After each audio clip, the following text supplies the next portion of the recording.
नमस्कार दोस्तों, मैं डॉक्टर विनोद जोशी आप सबका द संस्कृत डॉग चैनल पर फिर से स्वागत करता हूँ। आज हमें सारी पुस्तकें अपनी अपनी भाषा में या एटलीस्ट इंग्लिश में तो मिल ही जाती है। उसका भाषांतर किया हुआ पुस्तकें बाजार में मिलती ही है, तो हमें संस्कृत क्यों पढ़ना चाहिए? भाषांतर के थोड़े उदाहरण में पेश करता हूँ जिससे आपके तुरंत ही समझ में आ जाएगा। एक शब्द है उपदेश, बहुत ही कॉमन है। उपदेश का अर्थ अगर आप ढूंढोगे तो उसमें टीचिंग या एडवाइस मिल जाएगा। तो क्या उपदेश टीचिंग और एडवाइस ही है? बिल्कुल नहीं। उपदेश में उप और देश दो शब्द हैं।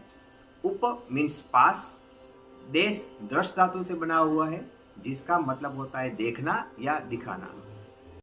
संस्कृत चेतना की भाषा है, वो आत्मा को जोड़ती है। संस्कृत में हर एक शब्द का स्पष्ट साइंटिफिक मीनिंग होता ही है। संस्कृत में ऐसा कोई शब्द नहीं जो ऑब्जेक्ट स्पेसिफिक हो। एक उदाहरण के तौर पर जल यानी कि पानी के लिए 30 से ज़्यादा शब्द और अग्नि की बात करें तो 34 से भी ज़्यादा शब्द हमें मिलते हैं। संस्कृत में हर शब्द के कई अर्थ हो सकते हैं और एक ही अर्थ वाले कई शब्द भी मिल जाते हैं। अन्य काफ़ी उदाहरण है। प्राण वो सिर्फ ब्रेथ नहीं है, मोक्ष फिर सिर्फ साल्वेशन नहीं है, आत्मा सिर्फ सोल नहीं है, टीचर सिर्फ टीचर या शिक्षक वो नहीं है। और अन्य उदाहरण मैं आपको दूँ तो श्रुति जो हम सुनते हैं, तो श्रुति का अर्थ सिर्फ सुनना नहीं है। वो सब जो अर्थ हमें मिलते हैं वो सिर्फ सुपरफिशियल और मैकेनिकल ही अर्थ है।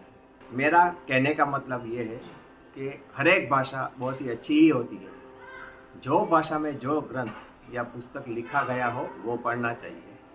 अगर हमें सनातन धर्म के पुस्तक पढ़ने हैं तो हमें संस्कृत ही सीखनी पड़ेगी और संस्कृत में ही वो पढ़ना पड़ेगा। अगर आप ऐसा नहीं करते हैं तो आप मिस ट्रांसलेशन में गलत अर्थ में चले जाएंगे। मेरा संदेश या मैसेज है कि we must modernise ourselves but should not be westernized। Japan उसका बहुत ही बड़ा और सुंदर उदाहरण है। अंत में इतना ही कहूँगा कि translation does not carry the soul of the text या वर्ड। अगले वीडियो में हम बात करेंगे कि संस्कृत सीखना कितना कठिन क्यों लगता है। क्या सचमुच संस्कृत इतनी कठिन भाषा है? तो मिलते हैं अगले वीडियो में।